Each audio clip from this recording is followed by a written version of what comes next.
Kaze bakunzi ba K90 TV ni Amos Ngabirano muri kumwe. Amiganiro cyacu cy'uno munsi ni ARAKAZA MAC ARTHUR tuganira nawe aho mu bikorwa vyiwe vya misi yose ku munsi w'Imana yashoboye kugendera abana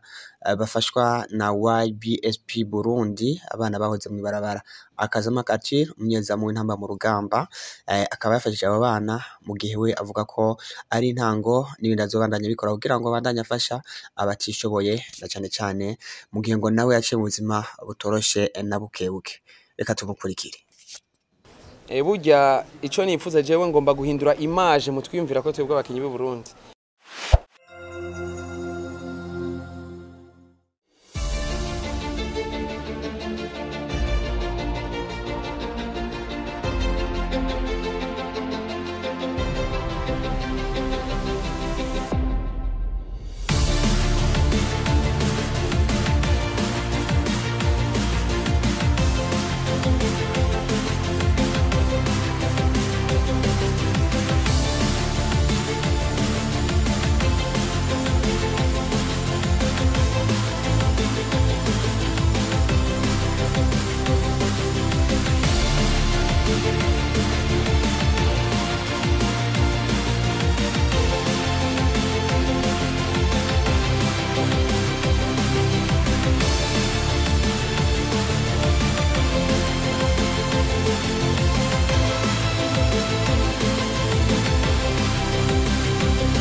Tugire YBSB akazoza keza. Murakoze kwanza, ndaryohewe kuba ndi kumwe namwe kubera nari ndayifise indoto kuva kera yuko nzoza kubaramutsa,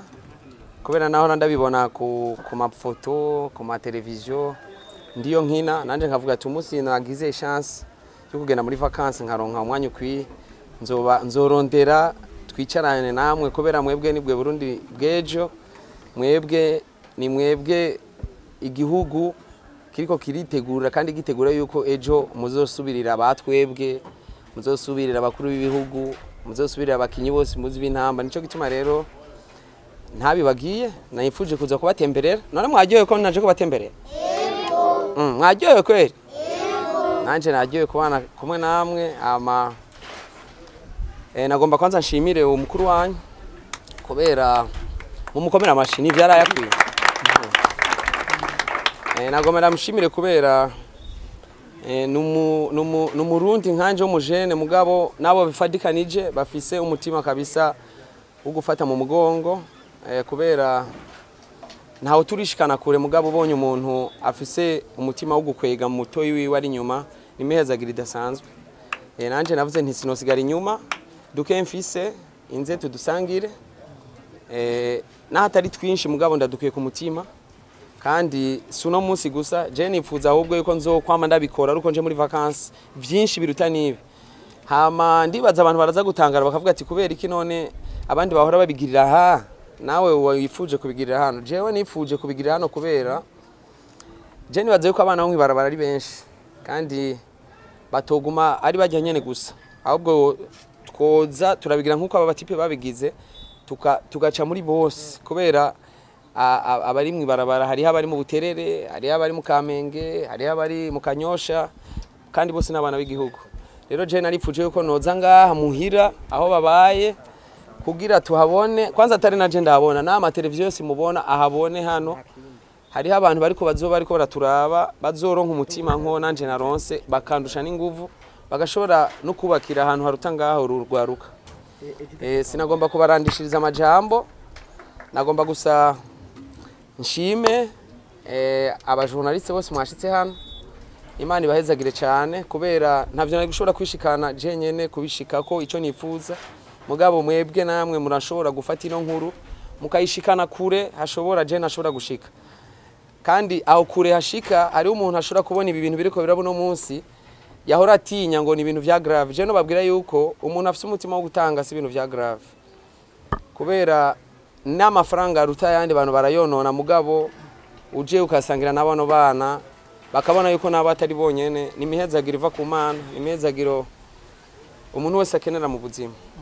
rero nagomba meraheze mvugana ko turi kumwe muze kunezerwa nimuze gutinya ivyo mushaka muze kuvuga barabaza kubazanira nico gituma naze kubaramutsa nimba mushaka iki muvuge ndagishobora barabazanira dusangire kugira nze kuva ngaha nanje munsabira imihezagiro ku Mana sivyo none ama nsubiyeyo nkina nanje nkazoronka byinshi biruta ivyo nazanye no munsi nzobibazanira kandi ndabibemereye muga rero nagomba ngende ndabahaye impanuro imwe canke zibiri canke zitatu muriko muranyumva mbwira mwebwe reka ngoma nabanure ibi inye bikurikira muriga ku ishuri muze mukunde ishuri cyane mwumvise muze mukunde iki kubera mukunze ishuri mukiga niyo shuri zobavana aho muri uno munsi nimwe muzoba bakinyi b'intamba nimwe muzoba abajournaliste bakuze mubona hano muzo hazovamo n'umukuru w'igihugu cyacu cy'u Burundi nta kidashoboka ikindi no bahanura no kugira indero ni sawa indero ni mu bintu byose ukora indero si muhira gusa urumva ugatangura kugira indero ukingana uko wiyumvira ushaka gushika ejo turi kumwe agagwaruka ivyo mubikurikije muzoshika kure hashoboka kubera namwe murabana nk'abandi kandi murabona ko tubakunda murabibona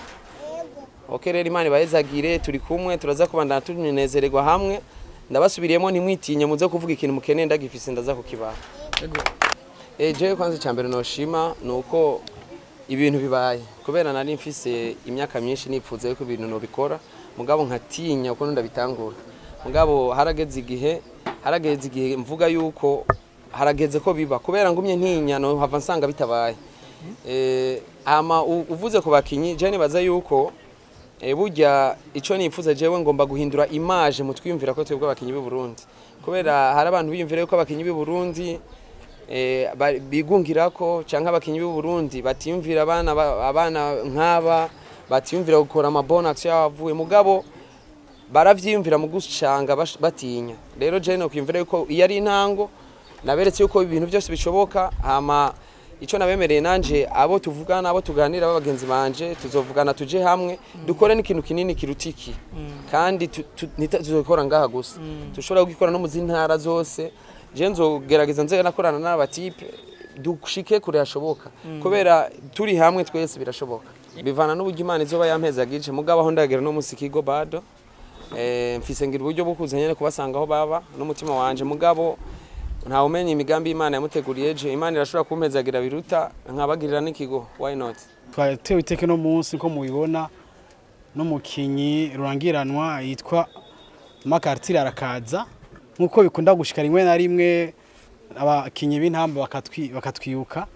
murabizi ko hari habaye Aid for Kids uheruka nta n'indwi irahera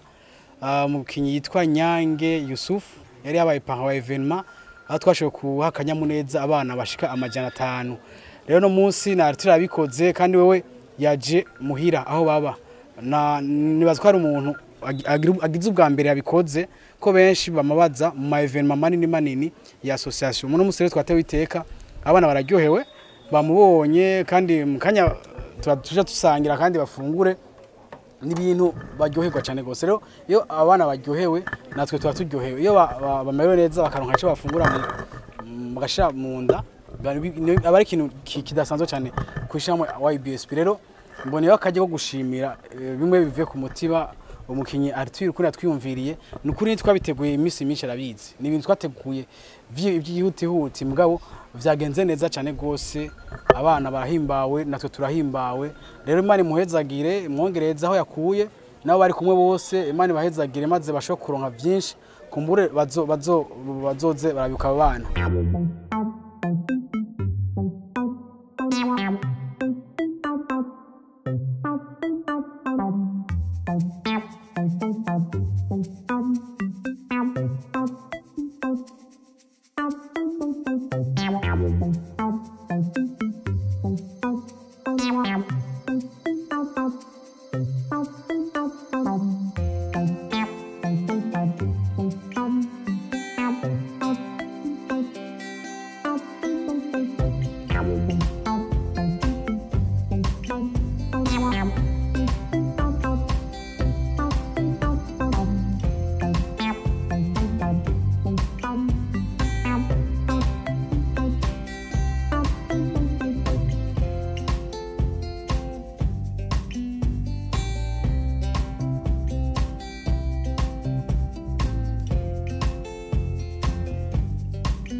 Nitwa icyo itunga Asmani, uwadutembereye yitwa Arthur.